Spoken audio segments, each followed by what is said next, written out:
देखो हमने वायवीय श्वसन को लिख दिया, इंग्लिश भी लिख दिए हैं एरोबिक रिस्पिरेशन, ठीक है। तो अब कहेगा वायवीय श्वसन क्या, तो वायवीय श्वसन क्या होगा, यह ऑक्सीजन के उपस्थिति में होगा, ठीक, ऑक्सीजन के उपस्थिति में कहेगा कि ऑक्सीजन की उपस्थिति में होने वाले श्वसन को क्या बोलेंगे, वायवीय श्वसन। जैसे कैसे, तो देखो H6H12O6 प्लस O2 टूटता है और एंजाइम के थ्रू, ठीक, क्या बना लेती है, CO2 H2O और ऊर्जा, ठीक, ATP के रूप में। ATP के आप लोग जानते होंगे, ATP का पूरा नाम क्या होता है, एडिनोसिन ट्राइफॉस्फेट, एडिनोसाइन लिखाता है ट्राइफॉस्फेट, ठीक। आपको पूछेगा एटीपी का पूरा नाम क्या होता है, तो एडिनोसिन ट्राइफॉस्फेट। तो देखो यहाँ पर जब हम कुछ खाते हैं तो शरीर के अंदर जो ग्लूकोज संचित होता है, उस ग्लूकोज को तोड़ने के लिए क्या चाहिए, ऑक्सीजन। तो ऑक्सीजन यहाँ तोड़ रहा है, तो प्रेजेंट में टूट रहा है, उपस्थिति में टूट रहा है, तो इस श्वसन को क्या बोलेंगे, वायवीय श्वसन। और यहीं से श्वसन का डिफिनीशन आता है, श्वसन का डिफिनीशन यही इस समीकरण से ही बन जाती है। क्या, तो देखो ग्लूकोज का विखंडन ऑक्सीजन के उपस्थिति में होती है तो CO2 H2O ऊर्जा मुक्त होती है और यह क्रिया श्वसन कहलाती है।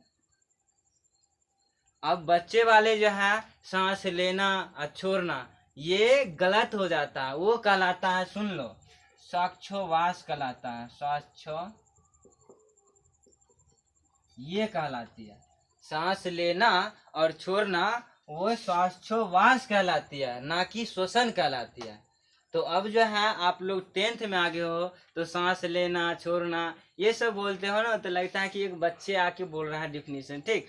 तो वो नहीं बोलना, अब यहाँ से बोलना है क्या, तो जब ग्लूकोज का विखंडन ऑक्सीजन की उपस्थिति में होती है तो CO2 H2O एवं ऊर्जा उत्पन्न होती है, वो भी ATP के रूप में, ठीक है। और कैलोरी की बात करें तो 776 कैलोरी जो होता है, 776 कैलोरी ऊर्जा मुक्त होती है, ठीक है। तो यह जो है, उसके बाद ये ऊर्जा की बात करें ATP में तो 38 ATP जो होता है ऊर्जा मुक्त होती है, ठीक।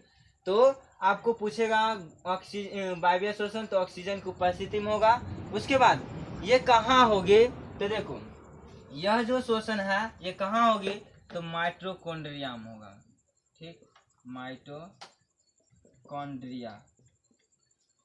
माइटोकॉन्ड्रिया में होगा। ऑब्जेक्टिव ये देता ही है कि वायवीय श्वसन कोशिका के किस भाग में होती है, तो कोशिका के किस भाग में होगा, वो होगा माइटोकॉन्ड्रिया में। और वायवीय कहाँ होगा, कोशिका द्रव में। इसलिए जो होता है वायवीय श्वसन 2 चरण में पूर्ण होती है। क्या, तो पहला कोशिका द्रव में पूरा होती है, कोशिका द्रव में, और दूसरा होता है माइटोकॉन्ड्रिया में।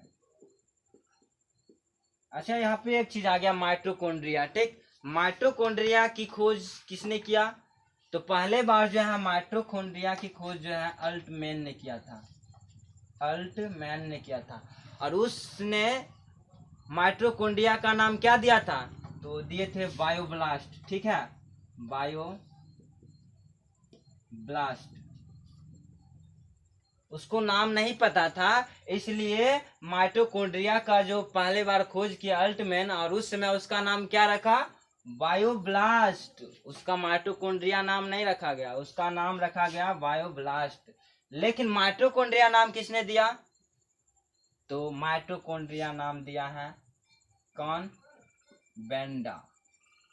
किसने दिया है, बेंडा। यानी कि बेंडा ने इसका नामकरण किया, माइटोकॉन्ड्रिया दिया। लेकिन इसकी खोज क्या कौन किए, तो अल्टमैन किए। और इसके नाम क्या रखा, तो बायोब्लास्ट, ठीक है।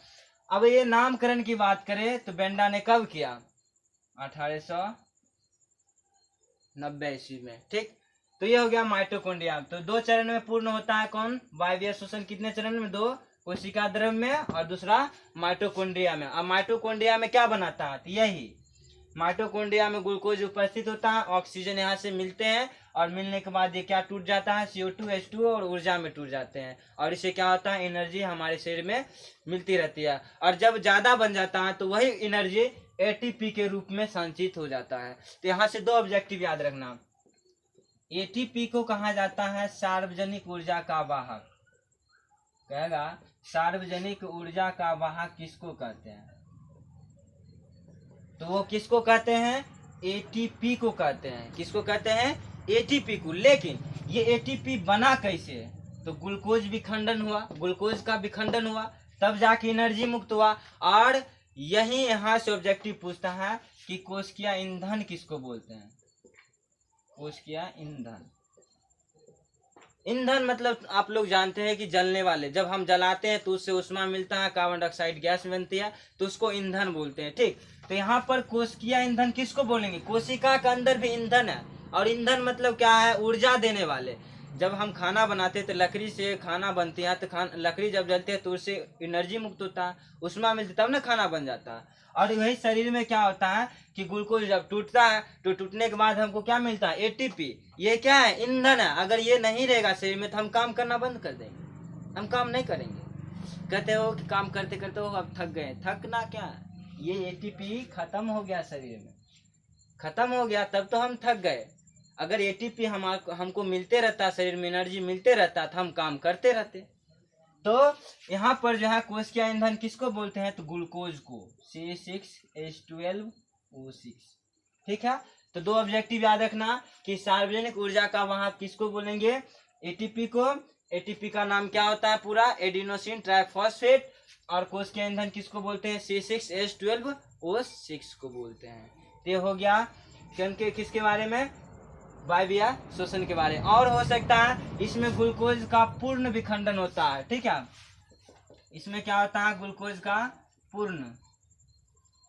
का क्या होता है, पूर्ण विखंडन।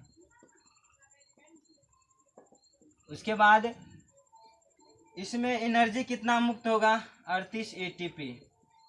लेकिन अवायवीय की बात करें, अवायवीय में कितना होगा, तो अवायवीय में याद करना 2 ATP ऊर्जा मुक्त होता है।